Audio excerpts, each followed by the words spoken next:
And I did really well until I was in the car on the way home and I was bringing some food back to the household. Should never have done this. I really pushed myself too late in the day and had not made proper planning a part of my preparation. So I really waited too late to eat, and then I was overwhelmed and I caved. And I may or may not have eaten half a burrito and 2 maple bacon donuts. Yeah, a lot of sugar, a lot of carbs.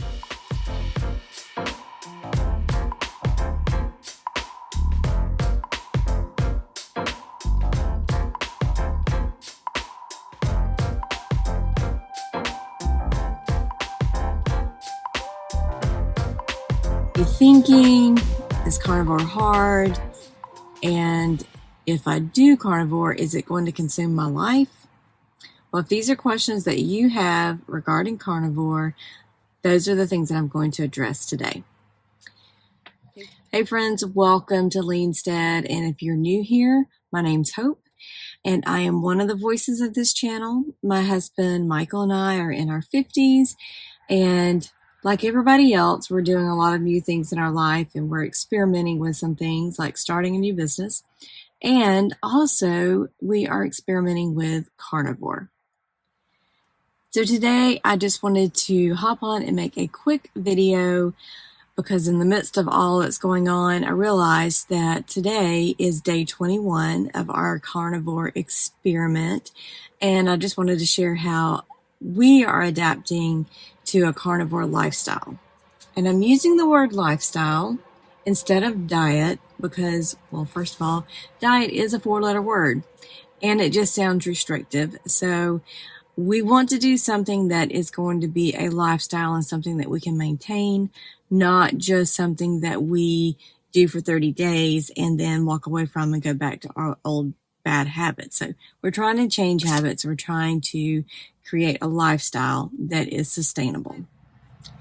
So if you're not familiar with carnivore, I can give you just a really brief explanation of what it is.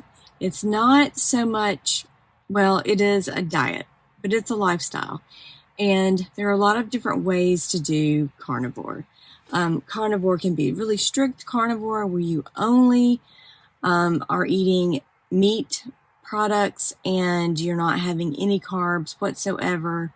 It is truly an elimination diet, and the purpose of this is to give your body a break from all the carbs and just sugars and things like that cause inflammation and problems in your body, and to give your body a chance to heal. Now, some people will choose to go back to adding some things back into their diet, or they may choose to just stay complete carnivore for the rest of their lives.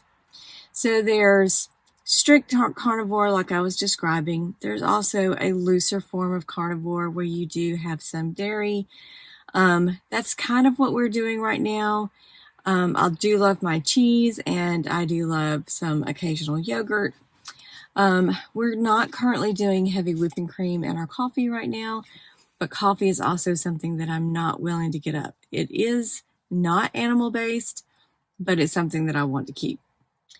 And then along the stricter side of carnivore, there's what is called the lion diet. So if you want to go super strict and only have beef, water, and salt, that's kind of considered the lion diet. So those are by no means the textbook definitions for any form or version of carnivore, just off the top of my head, an easy way to explain it.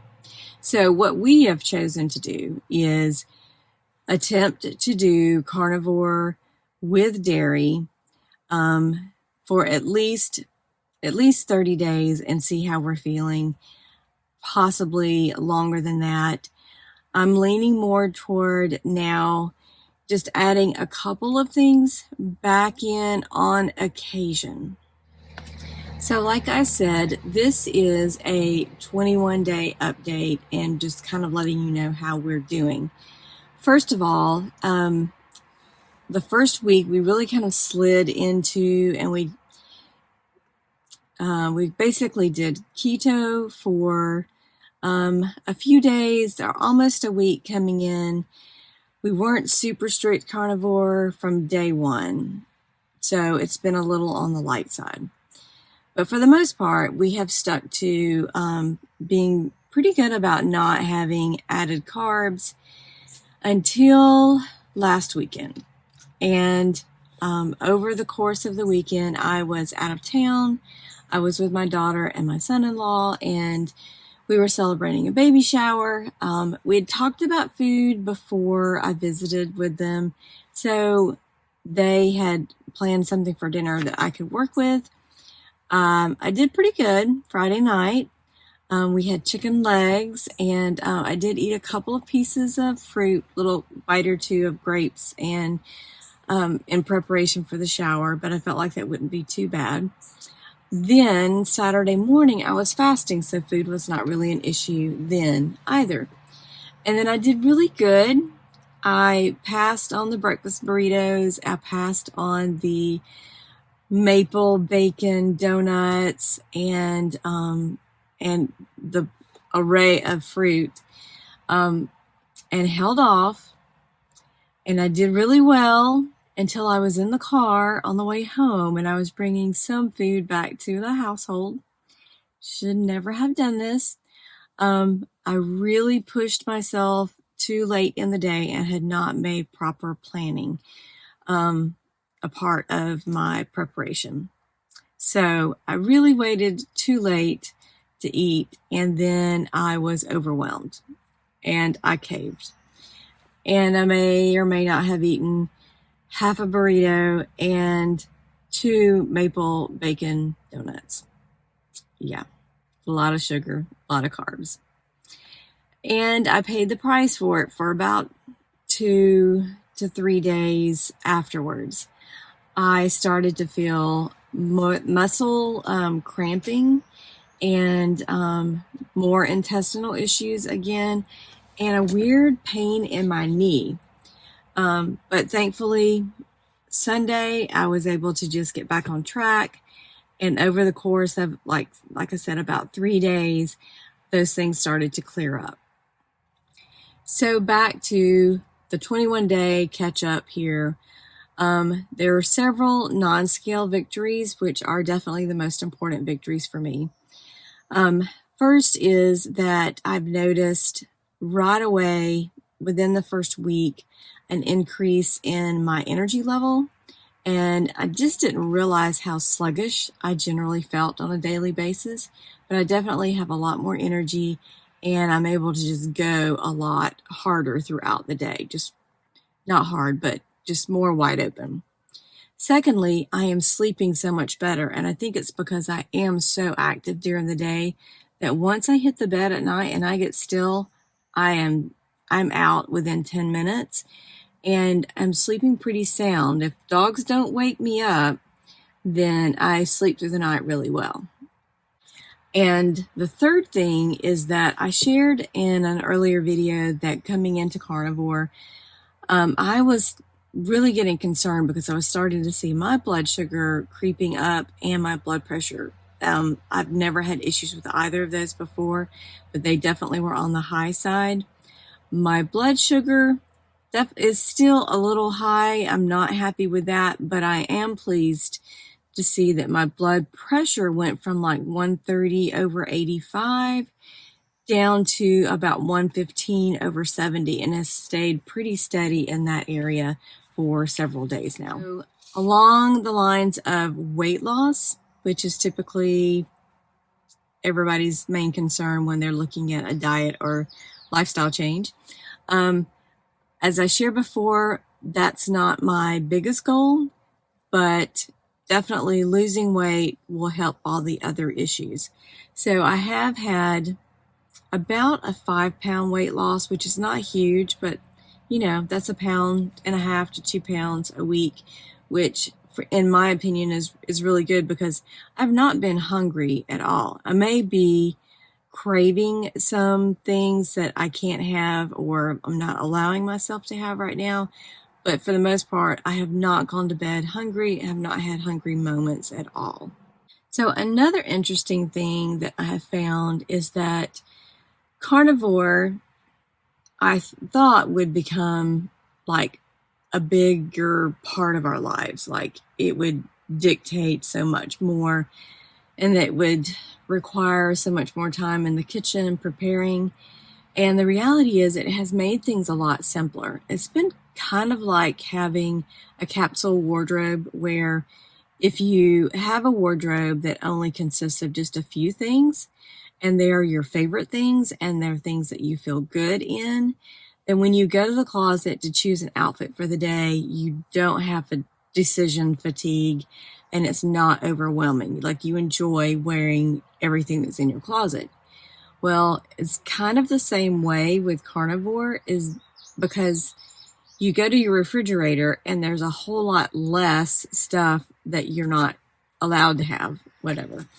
The vegetables aren't there, potatoes aren't there. It's just basically meat and dairy products and, maybe a few condiments, and electrolytes in the refrigerator. But when the other food's not there, I don't have to make decisions about whether or not to have them. If it's not there, it's not really an issue.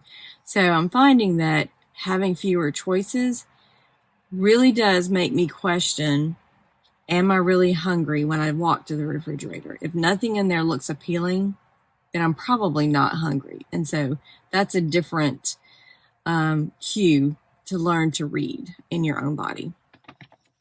Another thing that we have decided is that carnivore does not necessarily have to be super expensive. Ideally, we would love to be able to buy organic, grass-fed, completely pure meats, and that's not always an option. And when time and availability and money are issues, then, the best we can do is the best that we can do. And I watched a video a while back from Dr. Ken Berry where he talked about not allowing price to be an issue if you want to try carnivore, to just do the best that you can. And if all that you can afford is hot dogs and bologna and lunch meats, then just start with that. And so to keep things simple, we've just bought what is available, what is local, and kept it on the cheap side. We're not buying ribeyes. We're eating a lot of ground beef, and we're eating a lot of deli meats and good beef hot dogs. But for the most part, we're not spending a ton of money, not spending more money, definitely, on our grocery bill. In fact, it may be even less than what we were spending when we were buying all the things. Also, I still have added to some of our meals a little bit of fermented vegetables, like some sauerkraut, fermented pickles, and a little bit of salsa just for the probiotic benefits. Maybe I don't need that, I don't know, but I do enjoy them. So it does allow us to have just a little bit of variety. It's definitely not completely carnivore. So I would say that we're probably 85 to 90% carnivore, and just working on maintaining a lifestyle, allowing ourselves to have a few things and knowing that on occasion, I'm probably going to have a maple bacon glazed donut.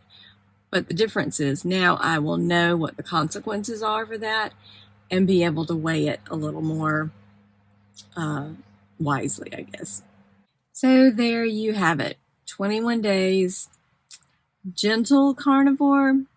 I wouldn't quite say even ketovore, but gentle carnivore, I think, is the way I would describe it. And I'm happy with the progress that we've made. We've not been hungry. We've not been miserable. And we're definitely feeling better. So I would count those all as wins. So I'm curious, if you are on carnivore yourself, I would love to hear your success, your challenges. If you're curious about it, I'd love to hear your questions. The one thing that I have been very encouraged by with the videos that I've made so far on our carnivore journey is that the carnivore community is just so encouraging. and supportive. Obviously, there are probably going to be purists out there who are going to, get really upset with some of the things that I've allowed in, but the reality is they're not living my life and they're not living in my body. So I'm doing what's best for us. I'm doing what is sustainable for us, and I'm enjoying the progress. So you can't ask for more than that, can you? Well, that's about it today, guys. This went a little bit longer than I had intended, so we will catch you on the next one.